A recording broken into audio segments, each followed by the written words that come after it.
Do you know why you keep losing? You put in the time and sacrifice. And where is that guy? You push and you push and you push. And for what? The monotony? The emptiness? The disappointment? Aren't you tired of this pattern? You have energy and determination. Great. But this is not why you're losing. You're playing the wrong game. Look up. To your left, to your right. People, those are your teammates. They are your goals. Now use that same energy and determination for your work. Use it for them. Halftime is over. Get back out there and play the right game. It's time to love the Ville at our work. It's game day. Yeah, that gives me hype, man.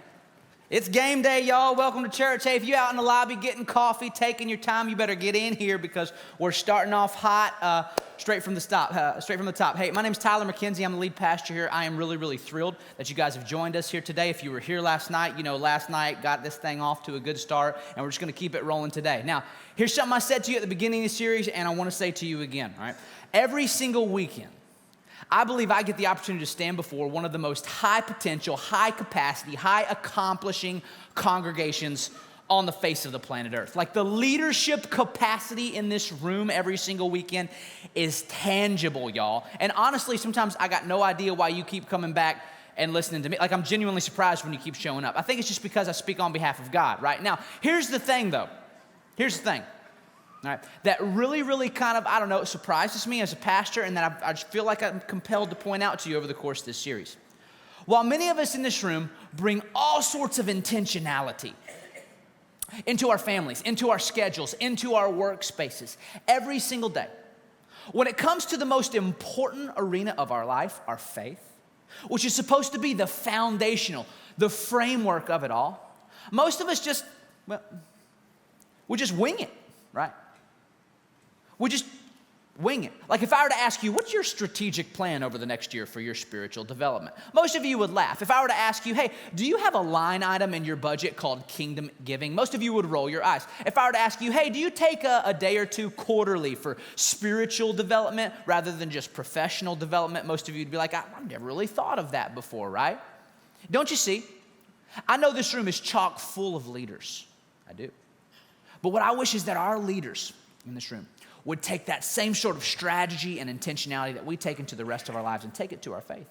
Because I believe with a congregation like ours, we are only 1-2 intentional steps away from revival together if we could all get our minds wrapped around that. So that's been the challenge of this series.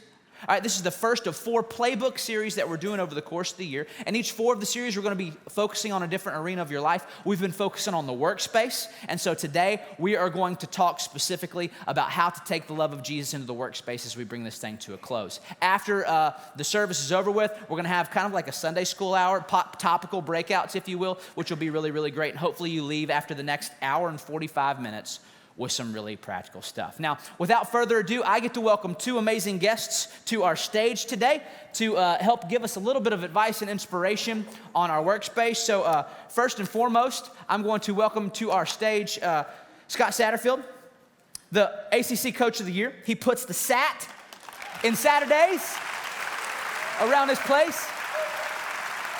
And his work in revitalizing the culture of Ville football has just been amazing to me over the last year. And also, I get to welcome to the stage today Coach Dan McDonald, one of my good friends, 72% winning percentage, 2-time National Coach of the Year, 10 conference titles, 84 draft picks. And as you guys can see, my man's got his uniform on because at about 9:45, he's going to hit the road and go coach Game 3, and they're going to pull out the broomsticks today. All right. Now, can you give them a hand one more time? I'm really thrilled that they're here today. These are busy dudes, but they wanted to serve the church. So, all right. I think just about everybody in this room knows the professional details of your bios because you guys are public figures in this city. So I want to start by asking you guys just a few things about your spiritual bio, if you will, just so everybody can know kind of that side of you. So first question for you would be this. How long have you been a Christian, and how did that relationship with Jesus come about? Well, I've been very dad still do, and they're both back in Hillsborough, North Carolina, kind of where I grew up. But I went to a church in Durham, North Carolina, probably about 4 minutes from Duke University, Emmanuel Baptist Church, and I was very blessed to grow up in that and to come to know Jesus at an early age when I was 10 years old. And so I've been riding with Jesus for a long time now, and and that's kind of carried me to where I'm at today. Anybody know that North Carolina accent here? First time I met Satterfield, I was like, man, me and you, brother. When's the save? Okay, 336. Hey, go ahead, Dan. Well, the reason we have this... This is not a North Carolina accent. Well, you can tell the reason we have a Yankee uniform is I'm from New York. And, okay, you got some... So I grew up Catholic. Our Lady of Mercy, went to Catholic school, and what was lost as a young kid, and it was around middle school age, maybe a few years after Scott, where I just gave my life to Christ and was committed to going to church, committed to prayer. Maybe didn't know exactly why, but really became a prayer warrior and just tried to trust God's path all the way to Louisville, Kentucky. Yeah. You guys don't know this about Dan. Me and him become good buddies here over the last few years. When he says he's a prayer warrior, every week we're sharing prayers with each other via text. So I'm super thankful for him in my life. All right, so I want to go just a little bit deeper with a little bit more shallow questions. So I'm going to call this the lightning round here, and I'm just going to ask you guys like 7 or 8 very shallow questions, and we'll start with you, Dan. We'll go Dan, Scott, all right, and you guys just answer them in like a word or a phrase, all right, as fast as you can. All right, ready? Dan, you first. What are you reading right now? 3 quick books. Legacy, our team is reading about the New Zealand rugby team. Reading Miracle Morning, which is about self-help, inspirational book about getting up and going. And Prodigal God is my spiritual book, and it's the lost prodigal son.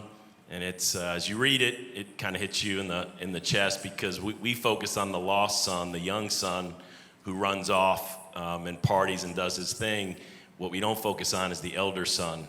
And as a Christian, a lot of us are like the elder son. We go to church, we check all the boxes, we think we're better than the lost son. And as you read this book, you realize, well, we're both lost. There's just different ways that we're lost. So it's we need to have an altar call right now. Yeah, it hits you in the chest, that Come book. on. What are you reading? Reading The Energy Bus by John Gordon, the leadership book. We're actually reading that with our players right now. We've got a group, call it 10 Strong, and that's part of our deal that we're doing.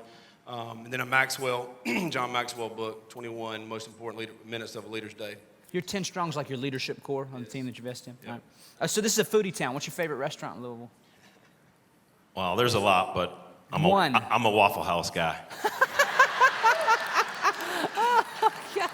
I did not know you were going to say that. What about you, Seth? I've only been here a year, so there's many that are really good, but we did take a recruit to Jeff Ruby's. That was pretty good. Okay. How do you unwind? Oh, man, for me, it's I'm pretty boring, but I just like to get on the couch and watch sports. My wife says, how can you go back home and watch football? I'm like, I don't know. I just love it, Yeah. But football, basketball, baseball, whatever's on in that particular year, I just love to get on the couch, just hang out with our family. I could definitely get lost in sports. My wife and I, Julie, will watch Seinfeld. We record all those if we need to laugh. And for me, if you know, I like to shop at the grocery store. So to unwind? Yeah, serious. I put my earbuds in, and my poor wife, if she's afraid to ask me to pick up milk because I'm coming home with way more than just milk. And put those headphones in and walk up and down the aisle, and I get that from my mom. Who's your favorite pro athlete?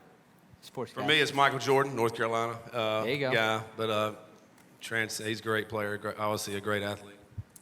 I was a Don Mattingly fan as a kid with the Yankees, and Eli Manning, since we were at Ole Miss when Eli played there, and then he got drafted by my Giants, so been a big Eli Manning fan. All right, so how about this one? We know the coaches that we get to see on TV. What's one thing that would surprise us about you? And maybe you should channel your wife on this one. If I were to ask your wife, what's one thing that would surprise us about you? Everybody's shocked at how calm I look on TV when the camera catches me a lot. I'm just super competitive and like to a fault. Like really, as a kid, it was like a little bit of a John McEnroe syndrome. And I've matured than then, but I've always thought my poor wife or my kids, because I'm just in nature, I'm just super competitive. And that's good and bad. Yeah.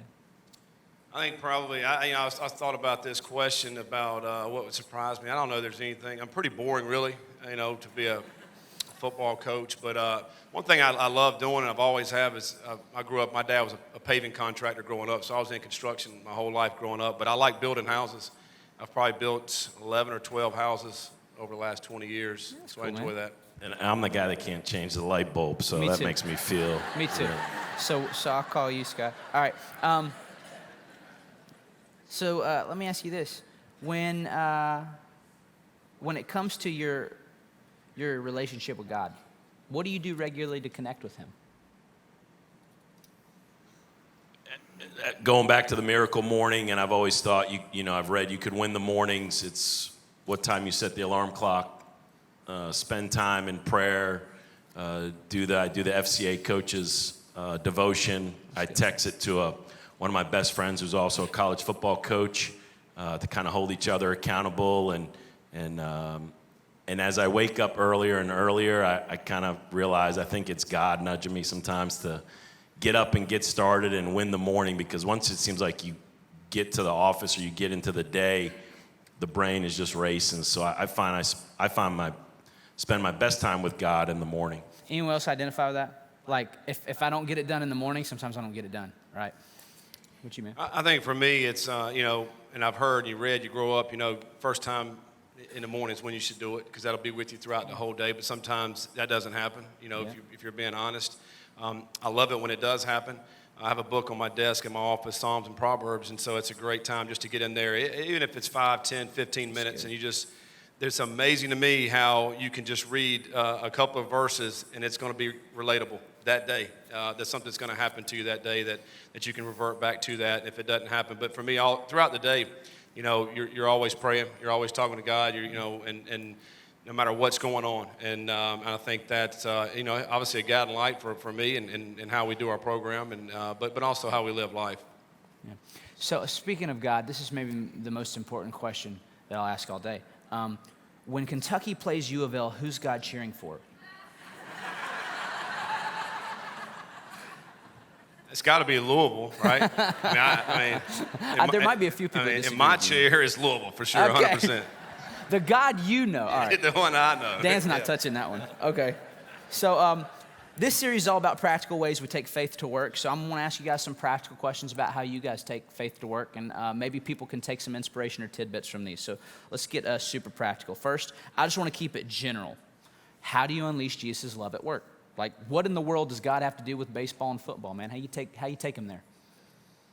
I think for me, I'm sure Scott would say, it's how we treat others. It starts with our coaches because we interact with them on a daily basis. So I think they have to know that I love them and I'm there to serve them. I'm there to help them.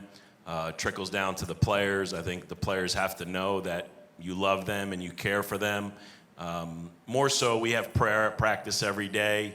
Towards the end of practice, we'll kind of go over our game notes, things for tomorrow, things from yesterday. Everybody take their hat off. It's kind of a silent prayer. But it's really cool that kids will open up and say, hey, I have a prayer request. My grandmother's sick. And just knowing that I'm there, I believe in prayer. And then as I'm missing this morning, I'm missing chapel. We have chapel every Sunday. The whole team goes. I remember calling Lonnie Ali because Assad, grew up a Muslim with Muslim parents. And I said, hey, we have chapel every Sunday. Is it okay if Assad comes? And she was great. She said, well, does Assad want to come? I said, yeah, I talked to Assad. He says he wants to come. And so I've got Muslim, Jewish, Catholic, Methodist, Baptist, non-denominational. I have guys that are not on a Christian walk, but we pray every day and we have chapel every Sunday. I mean, those are things that bring people together. Jesus, prayer, you can clap for that. Even my friends who come from different religious perspectives, they like Jesus, How you take it to football?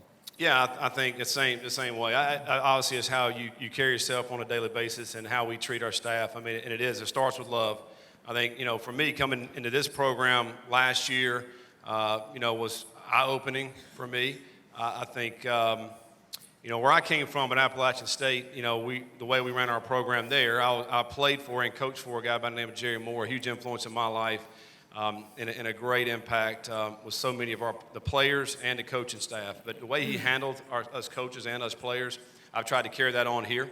But it starts with love, treating people with respect, believing in people, I think is tremendous. I was a walk-on player when I went to college. Did not get recruited, and wasn't a scholarship player. Ended up going to App, and Coach believed in me. And that's all I needed, somebody to believe in me.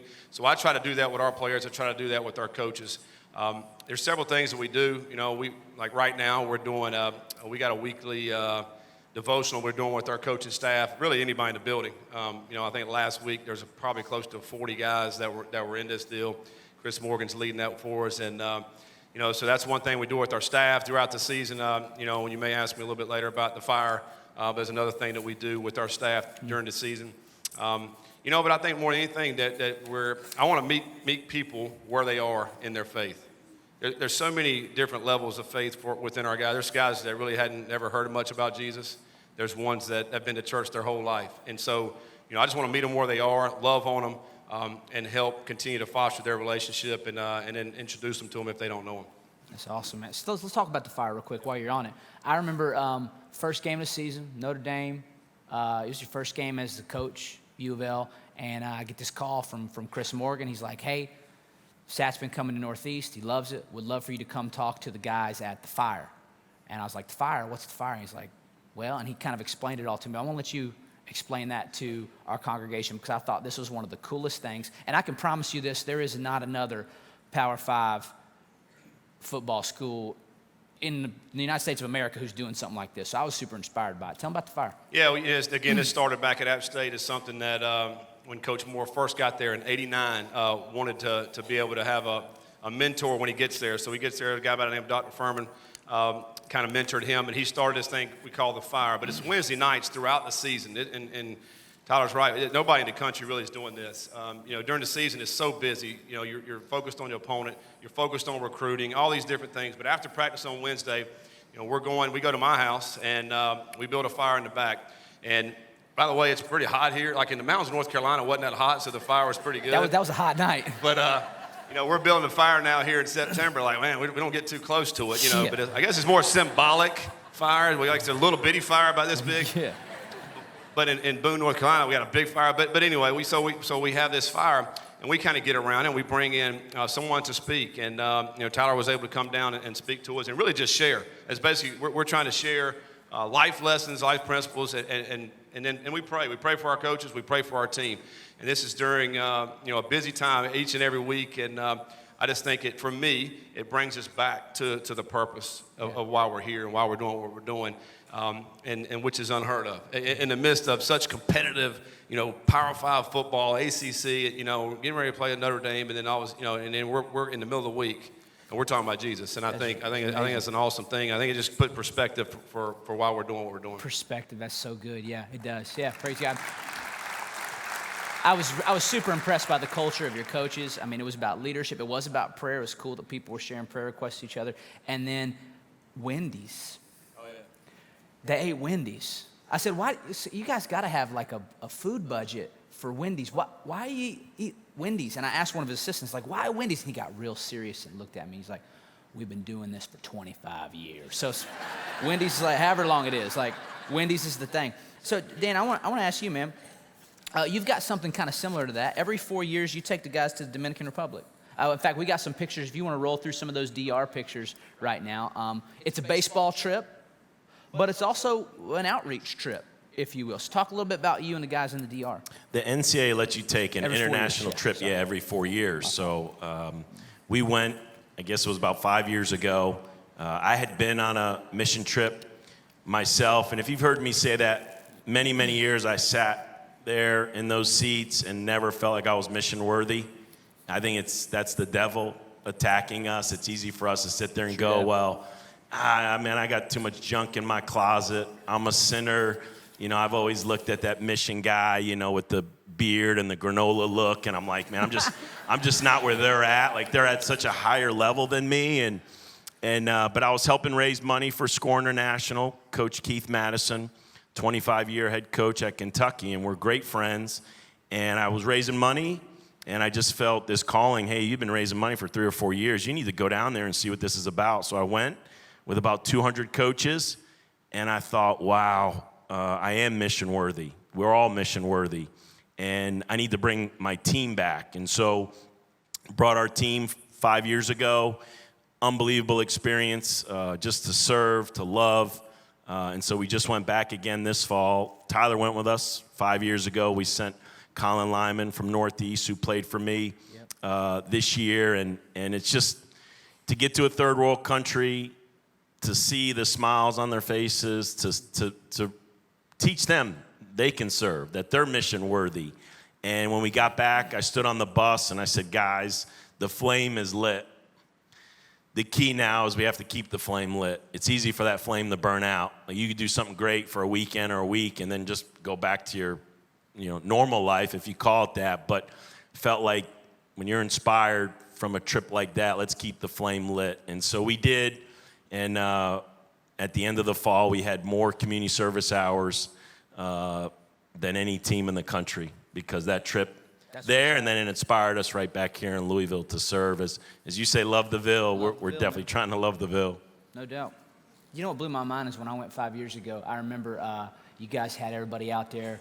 You did a clinic. About 300 kids show up from like the local villages, coming out of like bushes, trees. Like, where are these kids coming from? And there's probably about 15 or 20 of them lined up at shortstop taking ground balls, and they had one glove. One glove. Kid would field it, and they would hand it to the next kid line. Kid would field it, hand it to the next kid line. And I was watching some of your players who got 3 or 4 gloves in their bags, and they're just like, man, it puts things in perspective, and it does light a fire when you come back. Okay, so this one I'll give to you, Dan. What's your number one spiritual struggle at work that you find yourself constantly battling? Well, I talked about how competitive I am. So, that desire to win, that desire to be the best. When things don't go your way, for us traditional, grew up Catholic, it's Lent season. So, I still try to follow, giving up something during Lent. And one that I've always struggled at was language. I've tried to give up, like cussing during the Lent season. I see some elbowing going on here? And when it's during the baseball season, it is like, and it makes you feel guilty because you know what comes out of the mouth comes from the heart. And so there's times you'll say things and you'll go, how did you just say that? And one thing I'm not afraid to do as a Christian is apologize. So I'll often rub elbows with a kid, or I'll put my arm around a kid and I'll go, hey, I got to apologize. What I said yesterday, that's, and I'll say I'm a sinner. And most of the time a kid will look at me and he'll go, Coach, I'm a sinner too. And you go, okay, I just want to make sure we're on the same page there. and that's probably where I struggle. I struggle the most in the workplace. I love that, asking forgiveness, though. So, Scott, let me bounce this one off you. We have a congregation full of high-capacity leaders who trend toward overload and burnout. I'm as guilty as this as anyone. How do you keep yourself from burning out, or how do you keep yourself full, man? Yeah, I think just one word, balance, I think is the word. And in this profession, what I'm doing, what Coach is doing, it's and a lot of businesses. You feel like you particularly as a young person, you want to strive to be the best, and you're putting in hour and after hour and after hour, and you want to continue to strive to do that. And really, what we've all learned is that it's just hard work. You got to put the work in, the time in, and when you do that, though, you're going to sacrifice something. So I think. I was, again, fortunate to play for Coach Moore, where he had learned some lessons along his way, where he was sleeping at the office, which is not uncommon for football coaches. There's several coaches throughout the country during the season. You'll sleep in the office 2 to 3 nights a week. You don't even go home, and so he was doing that at a young age, and then he went and worked for a guy that said you don't have to do that and you can still win, and so when he came to App. Back in '89, the way he ran his program, every coach after practice went home. We didn't stay up after there and watch film after that to be there at midnight. And so I've carried that along since I've been a head coach, is to when you get finished with practice, man, go home. If your little girl has a recital, go see it. If your boy's got a little basketball game at a rec league, go do that. That's not usual in this profession. A lot of head coaches, we got a job to do here. You got to be here. You can't leave. You can't go see your family. So balance is the key, I think, for me. And that's in all aspects. I think in the off season, I want our coaches to get away. I want them to go have fun, whatever that may be, whatever, playing golf or, whatever, go to, vacation. But even during the office time, even during the season when it's go time, I want them to take their kids to school in the morning. And then when we come in, we'll watch film. There's enough time today to get what we have to get done. We can do it and not sacrifice our time with our family. So I think it's extremely important. I also think you can be a lot more successful. Because I think when you step outside of your bubble where you're at, you refresh your mind. And when you come back in, man, you're so much more creative. You got so much more passion and energy to go to put it in. It's true. So, man, I can't say that enough. Most of the people in this room get the opportunity to set the culture somewhere, right? For a lot of us, it's in our home. You set the culture and the pace of your home. For some of you, it's with your team at the workspace. Some of you run your own business or you run the office space. You got a lot of employees, and you get to set that culture. Man, is it ever freeing to have a leader who sets a culture that says balance over busyness, man. I would challenge everybody in the room. That's a great way to witness to your people. Okay, I got 2 videos I want to show. I want to show Scott's first. It's the second one for up there with the slides. Okay, and to put this in perspective before we show the video, you have revolutionized the culture of the U of L football team in a year. It's insane to me. And like when I got to meet your coaches and come to the fire, I was like, there's something special here. But it was this moment when I knew, like, I might quit my job and go work for Scott if he were to offer me a job. It's this moment. So can you show the video? This is the culture here. I mean, you talk about guys who are fired up. Wayne Ledford, he is something else, the offensive coordinator. Well, he's something else. Look at the defensive line coach. He's already, he's bloodied. Yes, he was bleeding. Look at this. Bloody nose. I mean, I think both, I think it has shown itself up. You see these coaches all fired up, getting their guys going. I don't know that it's necessary. Oh, goodness gracious. So you got Dwayne Ledford, you got Phil Ivey, these guys are awesome. I asked him if Ivy could come do that before I preach on Sundays for me. Just grab me by the face a Telling little me bit. might not want that. That's You true. might not That's want true. that life right there. So, but I think that's so indicative of this culture of the guys loving the players, competing with the players, setting the example. Like, just talk a little bit about the culture revolution at U of L. Yeah, well, these guys right here are passionate. They're passionate about anything that they do, and I think that's contagious. I mean, you think about anything that you've ever been a part of. If someone has passion, then you're going to get everything out of that person and everybody around you. And so these guys are that way. When I first got here, I wanted to bring those type guys along with me. And the one thing, the way my leadership style is, I'm not a micromanager. I hire these guys and I let them go to work. That's who they are. I think you can get the most out of somebody when you allow them to be who they are and be creative and not scared to make a mistake. And they coach fearlessly. And that's the way we run our program. All the while, we respect our players. Our kids love that. Like, our players love that. And the way they're getting mixing it up. And I told Coach Ivy, Ivy's getting a little bit up there. He's upper 40s. I'm like, how much longer can you do that, man? Like, you can't be doing that much longer. But yeah, he said, yes, I can. He's like, but those guys are so passionate. But really, it starts with trust, I think, and being consistent. The first thing that we did in our building is we wanted those guys to trust us, and we want to be able to trust them. And so when we do that on a consistent basis, and it takes a little bit of time for that to happen, but you have to be consistent every single day, and I think we've been able to do that. We just started spring practice this past week, last Monday. What a difference a year makes. It's so much joy for us as coaches to go out there and be around our guys, and I think, and they're loving it. They love the way we coach. We're getting it from both ends, the coaches to the players and players to the coaches. And, but it's being consistent, and it's about just loving on the guys every single day. Yeah. I want to show a video of you, Dan.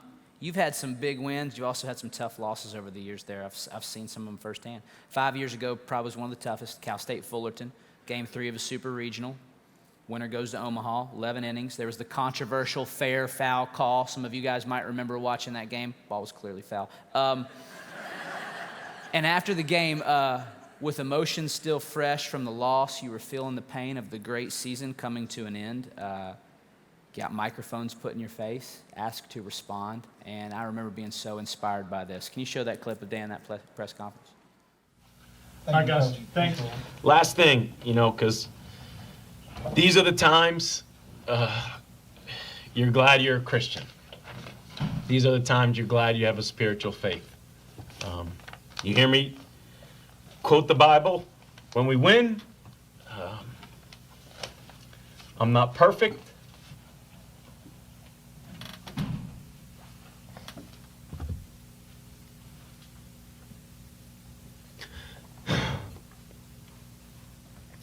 I'm a sinner, but I love God, and I know He loves me, and He's blessed this program, and we'll be back.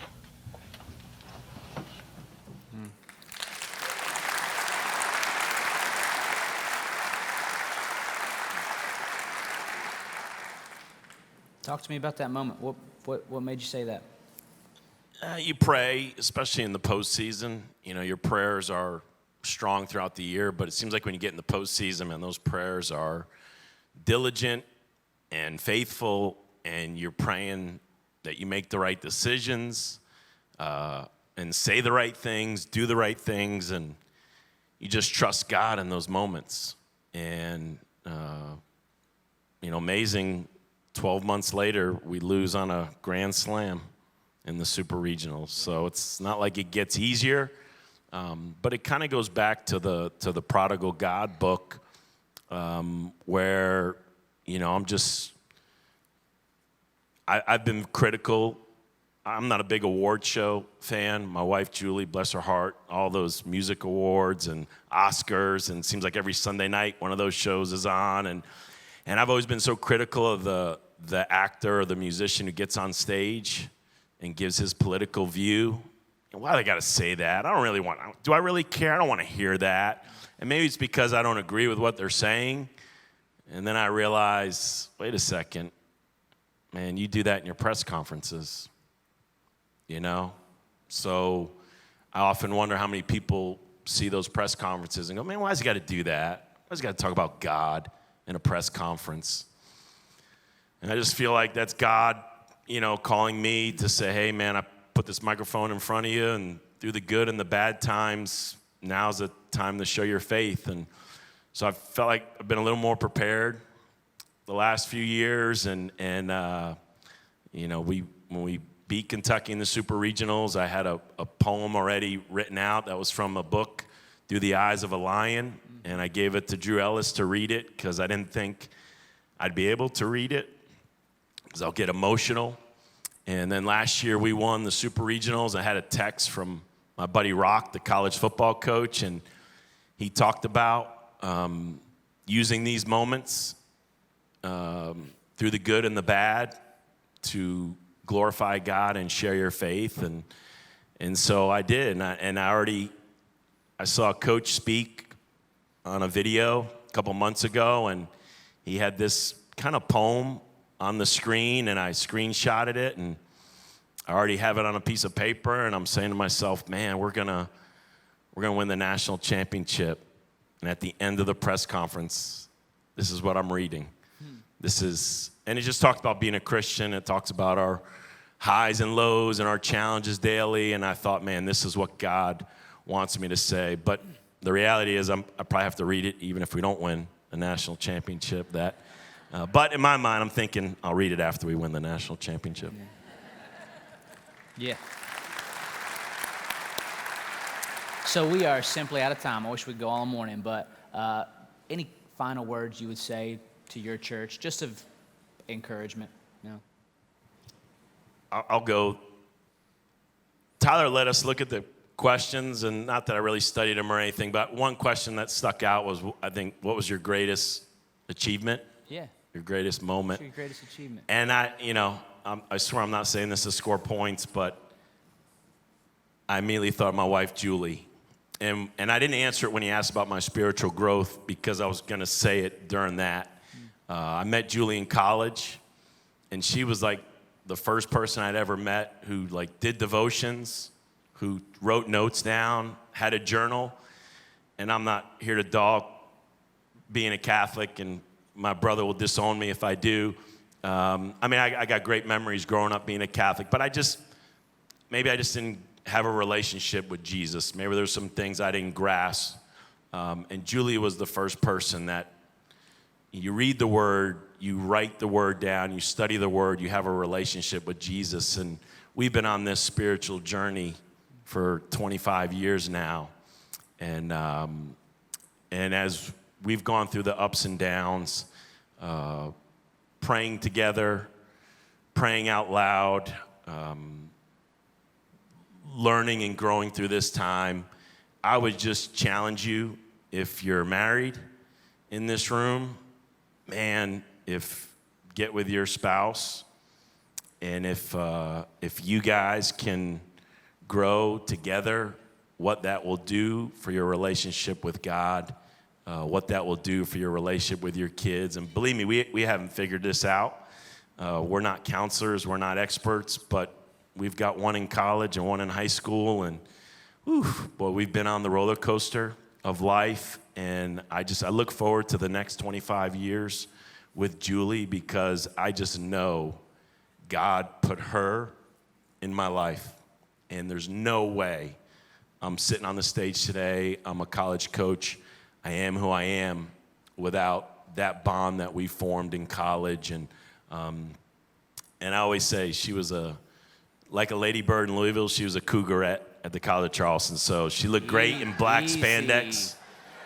And I fell for her immediately when I saw her dance at a basketball game. And that was my greatest accomplishment. And that leads to my spiritual strength and my spiritual growth. Yeah. True that, man. Any closing word, Scott? Man, I got to talk about my wife now, don't I? Save it for the 11 o'clock service when she's here. Oh, man. She's 11. That's awesome. I mean, it's pretty cool. It's very similar. At App State, where my wife ran track at App State, was an athlete, and I was redshirted my freshman year. So I'm out there on the football field, supposed to be practicing, but your eyes wander a little bit, and I'm seeing these girls run around the track. Well, she's one of these girls running around the track. So next thing you know, we're going out. But we dated for about 4 years at App, and got engaged my senior year, right before my final season there. And my wife, well, at the time, my girlfriend and then fiance, man, my biggest prayer warrior for me and our family. Unbelievable, and still is. I mean, she prays her tail off on the sideline of these football games, and then all throughout the week for our players and our staff. Unbelievable. But what I was going to say is about prayer and being faithful in prayer. The reason I'm here is because of that. I mean, my prayer for many years at App, we were very successful, but my prayer was that God, if you want me somewhere else, open doors, and lay that foundation wherever that may be. And there really wasn't a lot of doors open, but it opened up here at Louisville. And the first guy I met was Chris Morgan. And you know what? He had been praying for the same thing. It's unbelievable, how God works. And it's in his time. It's not our time. My baseball coach at App State actually coached this guy right here. Before I even left Boone, he said, I got a church for you when you get up there. How about that? I mean, it's just the way God works. It's incredible. And so I would just say be faithful in prayer. It's God's time. And put all your faith in him, and it's going to work out for the good. Can you thank these guys? Thank you. Appreciate you. Good luck today. Good W. Thanks, Scott. Yep. I appreciate you, man. Thank you. Yeah.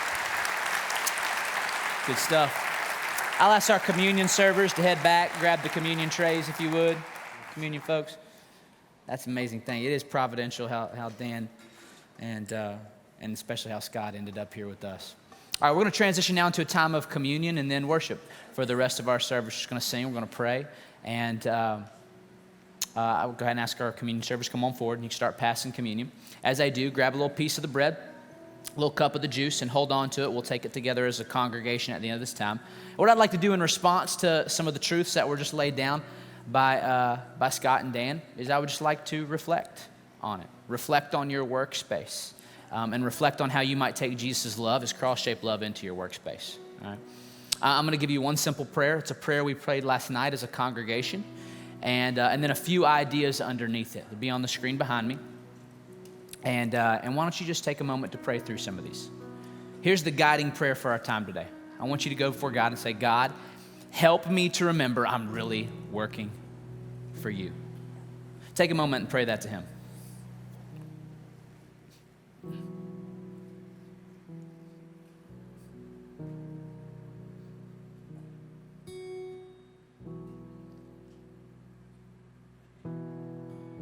Every day, keep me hot. Every day I'm given is purposeful. I work for you.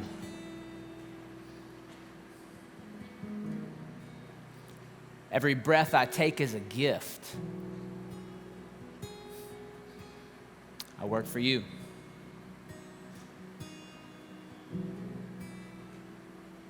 Every gift and talent I have is a stewardship. It's a stewardship. I work for you, God. And every dollar I make is an investment in me by you. I work for you.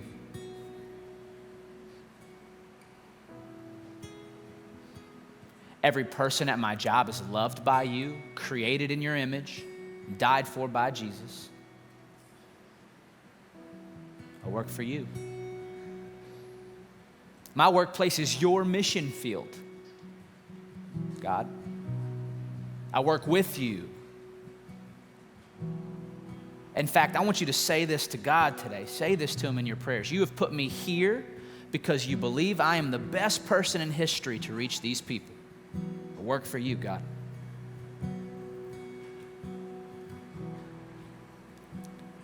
And last but certainly not least, every moment that I have forgotten that I work for you, by the blood of Jesus, forgive me, sanctify me, and send me. Just take a moment and reflect.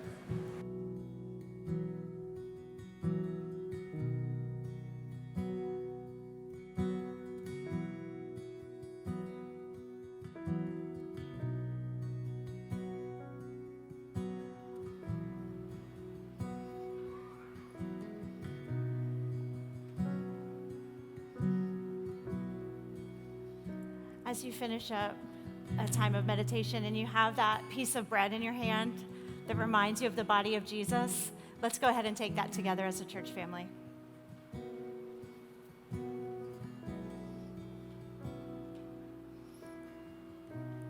And then the cup of juice that represents the blood of Jesus that was shed for you.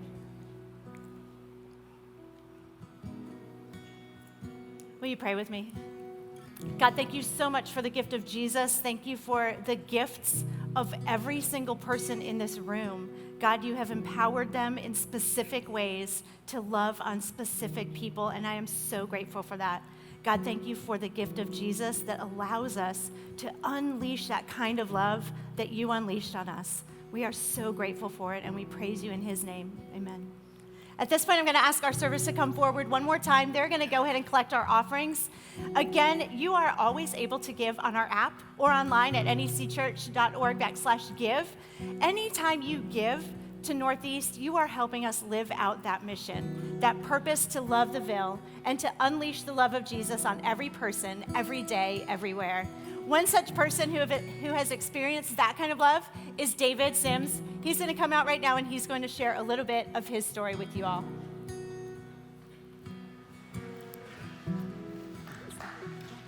Yeah, please. Good morning.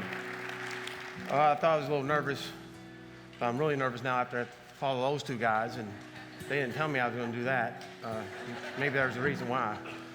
But I'll tell you a little story about myself. I grew up in Louisville from a divorced family, a single mom raising 5 kids by herself. And at a young age, I realized I wasn't going to be a scholar, but I was a hard worker, and I made pretty good decisions. Then I ended up getting married, and we have 2 children, and always had good jobs, good money, good vacations, had nice cars. We built a nice home, our dream home, and I was always 10 years ahead of myself, planning things, moving my chess pieces, making great decisions, I thought. And then after about 25 years in my job, I decided to open a restaurant. And then about 6 years into the restaurant, relationship with my son was suffering, my marriage was suffering, the stress was just unbearable. And I've always been a churchgoer, always two chiefs in a seat, always talked to God, I thought, and prayed. But one pivotal discussion at home with our son, the typical thing happened. My wife went to a room, my son went to his room. And the first time in my life, I don't know what a nervous breakdown is or anxiety is, because I've always been able to just wiggle my way out of things by hard work or decisions. And I was at a point where I couldn't do that anymore. And I remember that night, I just looked up at my ceiling and just asked God, for the first time, truly, I spoke to you, but I really, really need you to take control. I was at wit's end. And from that moment, I don't know if it was a week or 6 months later, things just started falling in place. The stress left. Ended up just walking away from the restaurant. Just didn't call anybody. My wife and I just locked the doors and never went back. For about 2.5 years, I didn't work at all. Trying to give that total control over to God was a hard thing. That was a big step. And started volunteering more at Spark, Scarlet Hope, where my wife volunteers still, and Prisoner's Hope, where I mentor guys coming out of prison. Funny thing about that, you get ridiculed of why you volunteer your time, your money, and your effort. Why aren't you working? One of my mentees put my name in for a job at St. Vincent de Paul, which I work now. And I have 9 guys underneath me that hopefully I mentor, I try to. I get to speak to them every morning before I send them out on their job task for the day. And I call it preaching. I try to give them something from my daily devotion I read every morning to them to encourage them. And through all that time, I've still struggled with control. And I've spent that time, daily devotional, quiet time, reading my Bible, of just constantly asking God to just stay in control, not to give me too much more confident of my life in the past of the great guy with moving them chess pieces around, had a bank account, nice homes, nice cars, nice vacation. The stress was more than I ever realized until I finally let go. And volunteering has just gave me more than I ever can give to them. Started off with school blitz, Christmas party, and it just been, I can never pay the church back what they've done for my family. And not to leave you hanging, relationship with my son is better than ever. My marriage is, I thought I had a good marriage beforehand, but it's much more relaxed and enjoyable. We can speak about things without getting upset. And that's just because I speak to God every day, all day long. My grandfather taught me to be grateful that I have air in my lungs when I wake up, and to judge your day by from the day before. Make sure the day you're living today is better. And it's been worth losing everything to gain the relationship with God that I have now. Not just for myself, not just for my family, but I can see people, be careful what you ask for. God will use you and do you things. I have people call me now and ask for suggestions, and I look at myself thinking, wow, maybe I need to study my Bible a little bit more I can throw out verses. One thing I try to live by, and the verse now is 1 John 3:22, sorry. By not giving or getting, but receiving. That's my biggest thing in my life. I was always getting, making things happen. Now I'm calmer, and I let things come to me and receive from, hopefully, our Heavenly Father. And I just appreciate the time to come out and share with you all. And y'all have a great day, and God bless. Thank you.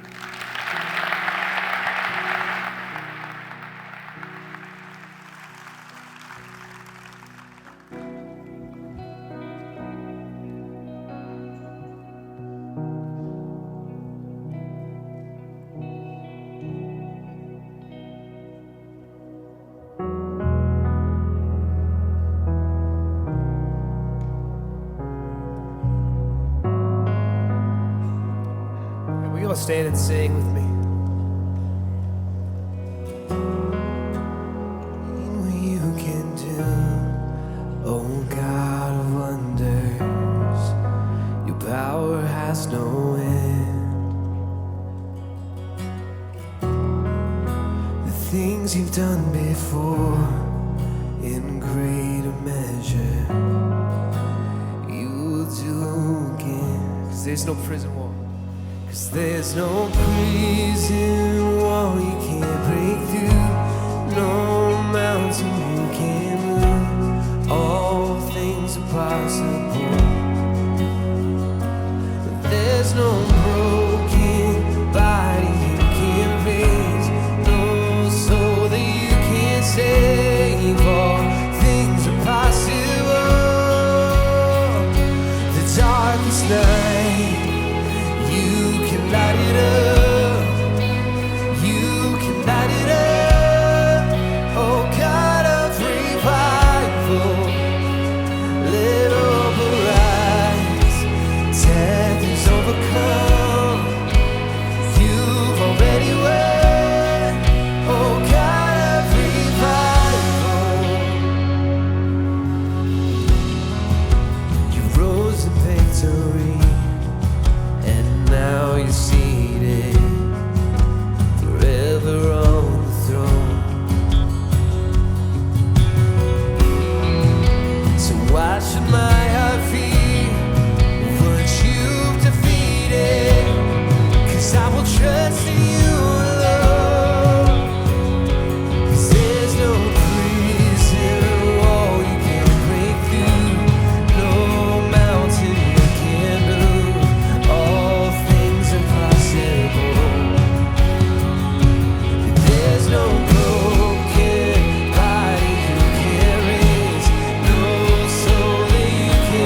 revival. Every stronghold will crumble. Chains hit the ground. Oh God of revival, pour it out, pour it out.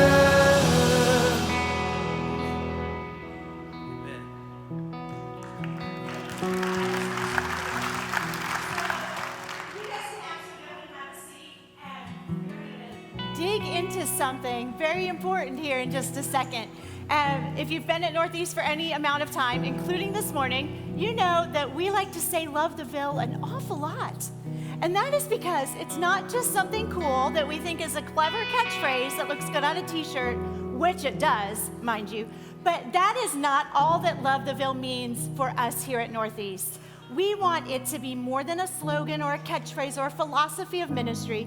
Love the Ville for us is a way of life. It is something tangible that all of us do every single day. And here's the thing, we communicate this not just to you all in here, to our students across the street in the tent. I work with middle school and high school students, so we've been walking with them over the last month or so on how to have a playbook of their own as middle school and high school students. And if you know anything about middle schoolers, you know that they especially, like some of you, need for things to be very concrete. You need to have a very concrete, tangible thought in your head before you're gonna give it some legs, right? So for our middle schoolers, instead of just saying, go and live the Love the Ville lifestyle, we've had to make it a little more tangible for them. So here's what we've told them Love the Ville means. So easy. Love the Ville is loving like Jesus. Where you are in order to point people to God. How easy is that?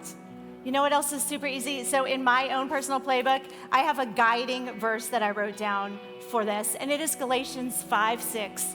So simple. It says this, what is important is faith expressing itself in love. Does it get any easier than that? But here's what I know. I know that if something is so simple and you're called to do it every single day, but you don't have a plan for how you're going to make that happen, you'll slack off just as easily as I will. So here is the moment of challenge for you guys. If you have your Love the Ville playbook in your hand, or if you've got your phone in your pocket and you can take some notes on it, or a gum wrapper in your purse, go ahead and get that out really quick. Because right now is where the rubber meets the road for every single one of us. Here's what I'm gonna ask you to do. I'm gonna ask you to do two things. First, I'm gonna ask you to have a goal for yourself that is personal, that is tangible, that is actionable, that means something to you, a goal for how you can unleash love in your workplace. And maybe for you, it's not necessarily a goal, something you want to start or stop or continue with intentionality, but maybe for you, it's a person that comes to mind, a coworker, a boss, a subordinate, whatever it is. Maybe it's a person or a list of people. Go ahead and write that down really quick. I'm going to give you guys like 30 seconds or so to think of your goal or your person that you can be intentional about.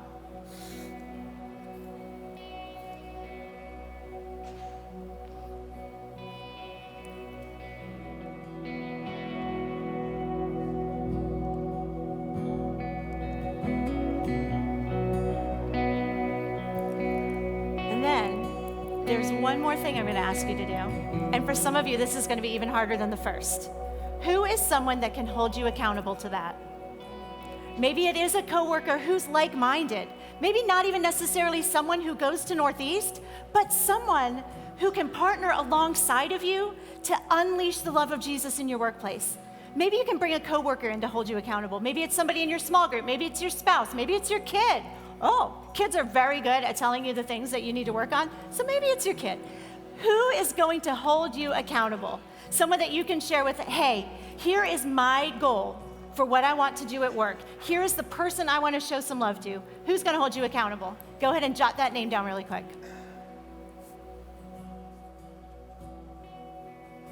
And now, if you will pray with me over this whole purpose. Lord, thank you so much for empowering us to do exactly this, to love like Jesus where we are, to point people to you. God, thank you that you call us to do something amazing where we are. Thank you that you give us that purpose. And because you call us, you give us the power and you equip us to do it. God, we are so, so grateful for that. Help us to unleash the love in our workplaces and for our students in our schools. God, we love you and praise you in Jesus' name. Amen.